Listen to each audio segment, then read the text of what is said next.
Archon, the undisputed queen of early Season 2, a veritable jack of all trades. From progression to challenge mode and from Coliseum to events, it really seems like she can do it all. But what makes Archon so good, and how do we properly build this powerhouse? Today we'll be covering 3 sections. If you'd like to skip ahead or refer back to another section, I've listed them in the timestamps below. For a little background on Archon, she started her life as a magician and archaeologist who specialized in the study of arcane magic and ancient relics. One day, while Archon was conducting her research, she was inundated with the ancient memories of a long-dead being. Ancient voices swirled within her head and beckoned Archon to the southernmost coast of the continent, where she found an abandoned fortress overcome with the souls of wicked men. Fighting her way through the abyss in search of answers, Archon could not help but feel as though she had fought this battle before. Then, from deep within the fortress, a golden chalice appeared, filled to the brim with a mighty ancient elixir. The voices in her head beckoned, and she complied. Archon lifted the chalice to her lips and drank the elixir inside. Gulp by gulp, the foggy memories of her ancient past became clearer and clearer. She had last understood what had happened to her. She knew the truth about herself and what she had to do next. Archon, as you may already know, is a keystone character in much of the later chapters of Crusaders' quest. From the Fortress of Souls to defending the world from darkness, Archon has been placed at the forefront of Crusaders' quest lore. Today we'll cover this much beloved hero and mainstay of the series while teaching you as much as possible along the way. So how do we use Archon? Archon is a 3-chain hero, and a special one at that. Archon's skill animation is incredibly short. This means that she can unload all of her damage nearly instantly. If you compare her to another powerful hero, like Harpia, Archon takes just a fraction of the time to unload all of her explosive damage. This means a considerably higher damage output per second and a much easier overall clear time. Secondly, if we look at her lightning ball ability, Archon has a massive party-wide armor and resistance penetration buff, a buff equivalent to 30% of Archon's attack power. To put this into perspective, let's compare her to the resist pen hungry hero Heim.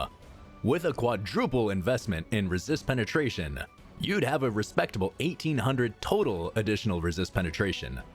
Meanwhile, an I-20 Archon with a double mononucleus inlay gets an instant 1275 resist and armor penetration for her entire team. So how do I use Archon? Archon can exist without a buffer, but she truly shines when one of her teammates are buffing her. By using one 3-chain ability, Archon drops a Thunderbolt that does a flat 270% damage and buffs the entire party. Then, if the buff is active, your next 3-chain will proc 3 to 4 electric spheres that will melt everything in your path. However, if you buff Archon with the appropriate goddess or a teammate like Wolfgang, she will trigger her buff and drop the additional electric balls at the same time. When you're looking to build Archon, there are 2 major options to consider. You can either build her weapon as an attack function weapon or an attack weapon. When considering the ideal weapon, you have to consider who will be on her team. If Archon is paired with a crit chance buffer like Orfeo or Drake, rolling a double crit damage on an attack weapon is definitely the way to go. However, if you're going with a block generating madman like Dara, crit chance and crit damage are your keys to success.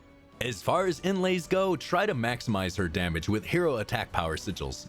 As we discussed earlier, Archon already has a monumental penetration buff, so we can focus fully on raising her attack power as high as possible.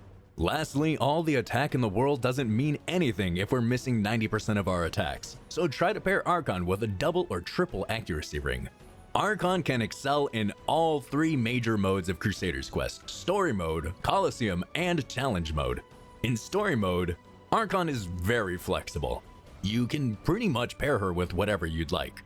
Just try to keep in mind that if your Archon isn't strong enough, she would love to be paired with a tank because she is a glass cannon after all. When trying to clear lower levels with Archon, you can use her for power leveling new heroes. However, she is hampered by the limited range of her attacks. In Coliseum, Archon is frail, and often the only source of DPS that you'll have in an Archon-centric build. Personally, I've had some great success with the 3 following builds. For a tankier build, try pairing Archon with Alex or Drake.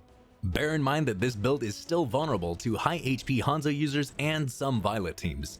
If Hanzo's giving you trouble, the best counter would be to burn him down as fast as possible. By swapping out Alex with Wolfgang, you're increasing Archon's potential damage by over 100%. Bear in mind that without Alex, you're not suited to surviving much beyond the first few seconds of battle. I would highly recommend that you buy the 1000 gold leader block buff if you intend to use this team. Lastly, if you just want to kill everything, an honest and pure glass cannon or bust build, pair Archon with Hanzo and Wolfgang. This is the epitome of kill first or be killed. You absolutely should have the block buff purchased to mitigate as much of the starting block RNG as possible. Try varying your team depending on the strength of your Archon. This is not to say that other team variants aren't viable. Archon is a relatively flexible powerhouse and can be paired with a wide roster of heroes. These are just some of the compositions I've used to take myself into the top 5% of masters week after week. And for challenge mode, what can I say here that hasn't been said a million times before in hundreds of other posts or videos?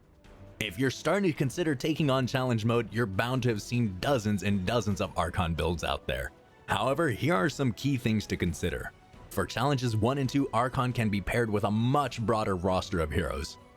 Keep in mind that Archon's overall weapon optimization and your personal knowledge of boss mechanics are pivotal to your survival. Some viable tanks include Wolfgang with Spirit of Protection, Alex with Thorns, Sordin or Joan with Overflowing Determination. In fact, a slew of tanks with some form of damage reduction could probably fit this role well. Viable secondary supporters include Siren, Drake, Faust, Orfeo, Marpe, Dara, or pretty much any healer or buffer that supports or mitigates damage. Now, when it comes to challenges 3 and 4, you are severely limited to your viable roster.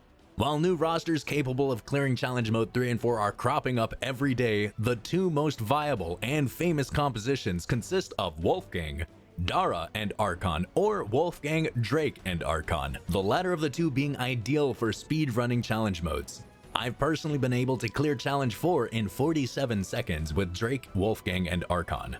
To summarize, Archon is an incredibly viable hero that can pretty much do anything that this game has to offer. When built correctly, Archon can burn through any stage, challenge, or event without much issue. And that's Archon. If you'd like to see another hero covered in next week's episode, please let me know in the comment section below. Share this video with any of your friends that might just be starting out. I know I would have loved to have this kind of information when I just started playing. Lastly, if you like what you've seen here, feel free to come back and check me out on Twitch. I livestream Crusaders Quest as well as a few other games. I'd love for you to stop by and hang out. With that being said, thank you all for watching, and I'll see you all next time.